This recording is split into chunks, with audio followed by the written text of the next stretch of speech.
Bienvenidas, bienvenidos y bienvenides a nuestro podcast El precio del poder masculino. Este podcast es básicamente un área para poder hablar y desde la masculinidad discutir estudios de género y hablar sobre cómo el machismo impacta la vida masculina, además de algunos otros temas relacionados a esto. Nosotros somos estudiantes de la carrera de psicología en la Universidad Autónoma de Baja California. Como parte de la materia de psicología transcultural estamos realizando este podcast. El podcast estaría siendo guiado por mí, Ana Herrera, estudiante con interés en sexualidad y estudios de género. Por mí, Manuel, como tal es mi primera aproximación al tema de la masculinidad y todo lo que tiene que ver con el hombre aquí en México. Entonces estoy dispuesto y abierto a aprender durante el transcurso de este podcast y a ampliar un poquito más mi perspectiva sobre el tema. Y también pues va a ser llevado por mí, Daniel, que de igual manera soy estudiante de lo que es la UABC, la Universidad Autónoma de California. Y pues al igual que mi compañero Manuel, creo que es de mis primeros acercamientos con este tema sobre hablar abiertamente de lo que piensa uno sobre el machismo. Y pues igual quiero tener nuevas experiencias, nuevos conocimientos sobre esto, y creo que tanto para mí como para muchas de las personas que irán a escuchar pues este podcast, más que nada desde el punto de vista masculino, creo que pues les va a funcionar mucho, ¿no? Como primer acercamiento y como pues raíz para ponernos a pensar en todos estos temas que engloban este tema del machismo en nuestro país. Y bueno, una parte que es como importante es hablar sobre qué es la masculinidad, como discutir el concepto, porque inevitablemente en lo que es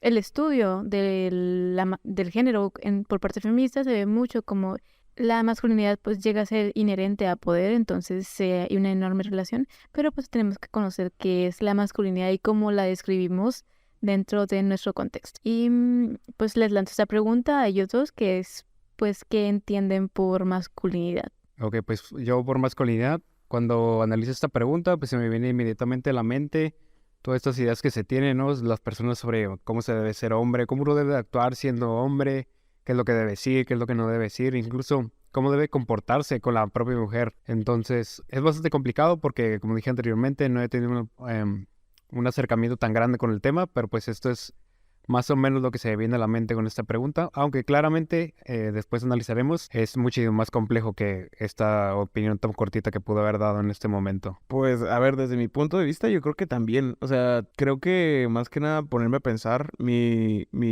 concepción de lo que es la masculinidad también está como medio polarizada por lo que es pues la sociedad en la que vivimos, ¿no? Porque no es lo mismo vivir aquí que en otro país o inclusive en otro estado. Entonces, pues en sí para mí la masculinidad son todas estas características que igual como mencionó mi compañero, ¿no? Hemos visto de cómo se debe comportarse un hombre, qué debe hacer un hombre, qué no debe hacer, qué tiene que sentir, qué no tiene que sentir y de qué forma se tiene que comportar con diferentes personas que lo rodean. Entonces, pues para mí son como diferentes características que no se nos han implantado de cierta manera por nuestro entorno social.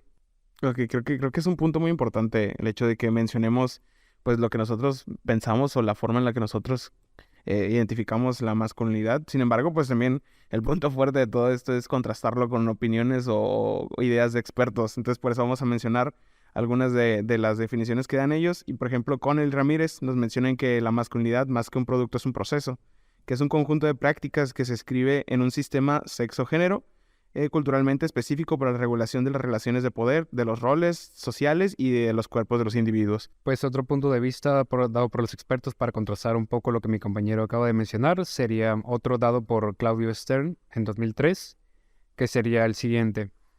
Ser hombre se expresa mediante comportamientos ritualizados. Un hombre es un hombre por su comportamiento, por la manera de vestirse, por la manera de hablar, por tener novia, tener lana, para comprar cosas. Y está súper interesante como los dos conceptos, las dos concepciones que se tienen sobre esto, porque justamente pues se buscó que fueran cosas dirigidas o que estuvieran como situadas en México, porque no es igual ser hombre aquí en México que serlo en Europa, que serlo en Asia, que serlo en Estados Unidos o incluso en otros países latinoamericanos. Tampoco lo es como serlo en cada estado, ¿no? Y algo que me gusta mucho que menciona justamente Cornell es que es un proceso, o sea, el hecho de que un hombre se considere hombre, como lo dice Stern, es por parte de su comportamiento. ¿Y cómo aprendemos el comportamiento? Obviamente por limitación. Entonces tenemos que ver a alguien más que hace esos rituales para decir, ok, eso te lo tengo que imitar, porque también es mucho de una psicología como medio del terror, por el hecho de que se usa mucho el castigo, se usa mucho el castigo hacia los hombres en cuanto a comportamientos aceptados y no aceptados. Algo que también dices es esta relación del sistema sexo-género, porque también hay una concepción que viene en la RAE, es que la masculinidad es igual a ser hombre, o que un hombre es igual a alguien masculino, ¿no? Y pues realmente, pues socialmente sabemos que esa construcción puede ser bastante distante de lo que es lo biológico, pero también menciona como muchos los roles sociales, que es algo que ya vamos a llegar a cuestionar mucho más adelante, y desde aquí lo estamos cuestionando, porque esos roles sociales, al mismo momento que al hombre le dan un lugar de poder, le dan también una sumisión ante otros hombres. Un hombre negro no va a tener el mismo poder que un hombre blanco, por ejemplo, porque también tenemos otros sistemas como el de las razas que nos atraviesan y que son bastante rígidos en cuanto a esto. Obviamente, pues el poder es algo como muy, muy marcado porque es un poder que se le da al hombre por ser hombre y siempre se le pone por encima de la mujer, pero eso también tiene pues un precio. Creo que está interesante y sí, como mencionaba, de los puntos que a mí más me interesan o que más me quedan en la cabeza es esto de la construcción social, ¿no? Inclusive cuando yo mencioné lo que para mí era la masculinidad, creo que me gusta mucho lo que menciona la segunda definición que leímos, porque es lo que explicaba, o sea, el tema de cómo la sociedad nos hace pensar que debe ser un hombre, cómo nos construye desde un principio, con todo esto que se menciona en esta definición, que es cómo tenemos que vestirnos, cómo tenemos que hablar, si tenemos novia, o inclusive se me hace chistoso cómo centraliza mucho esto en un tema social al decir lana, ¿no? Porque pues lana es algo que usamos propiamente la mayoría de las veces en México. O sea, no es algo que acostumbremos a escuchar de otros países, porque en España no dicen lana para referirse a dinero, ¿no? Entonces, estas son algunas de las características que para mí encajan perfectamente en lo que es la sociedad mexicana. O sea, en la concepción que tiene esta sociedad de lo que es ser un hombre, y pues me parece excesivamente controladora. Porque desde el punto en que partimos de que te está controlando la manera en la que tienes que vestirte, que ya es una expresión propia de la persona, pues está muy fuerte, o sea, va a influir mucho en la formación de la personalidad de la persona en sí. Pues yo sobre el tema, a mí también me llama mucho la atención cómo prácticamente desde la infancia te van implantando esta idea sobre la masculinidad. Por ejemplo, siempre que trato este tema en menciones cortas, con pláticas con amigos, se me viene inmediatamente a la mente estos modelos de el macho aquí en México, dados en las películas clásicas del cine mexicano o incluso en las telenovelas antiguas. Últimamente ya no se ve tanto, pero sí se mira muy marcado en esa época.